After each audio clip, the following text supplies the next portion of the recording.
এই যে দেখুন আমি ভাপা পিঠের জন্য আমি সুজি একটু মিক্সিতে মানে ঘুরিয়ে নিয়েছি, তো নিয়ে মানে একটুখানি ওটা পাউডার মতো করে নিয়েছি। এবার আমি এর মধ্যে স্বাদ মতো নুন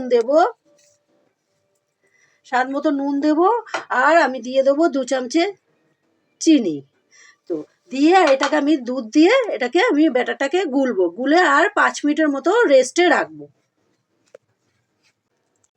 এই যে দেখুন ব্যাটারটা হয়ে গেছে, আমি এখন 5 মিনিটের জন্য রেস্টে রাখবো।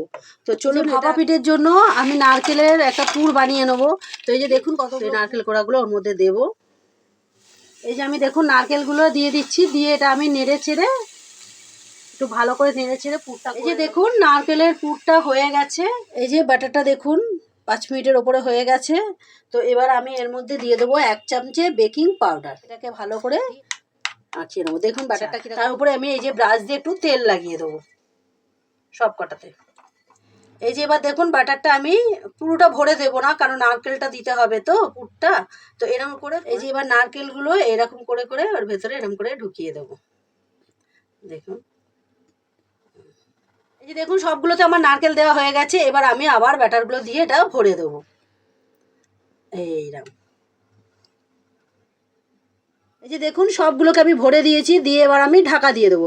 বেশিক্ষণ সময় লাগবে না, 6 থেকে 7 মিনিটের মধ্যেই হয়ে যাবে। দেখুন বন্ধুরা, এই দেখুন আমার, আচ্ছা এটা হয়েছে কিনা আপনারা দেখবেন কি করে, তো একটা কাঠি নেবেন, নিয়ে এইরকমভাবে ঢুকিয়ে দেখবেন দেখুন একদম শুকনো বেরোচ্ছে। বন্ধুরা আমার ভাপা পিঠে রেডি। তো আমি একটা ভেঙে রেখেছি মুখটা, তো দেখুন কেমন হয়েছে, দেখুন কি সুন্দর হয়েছে, দেখতেও যেমন সুন্দর, খেতেও খুব ভালো হবে বন্ধুরা।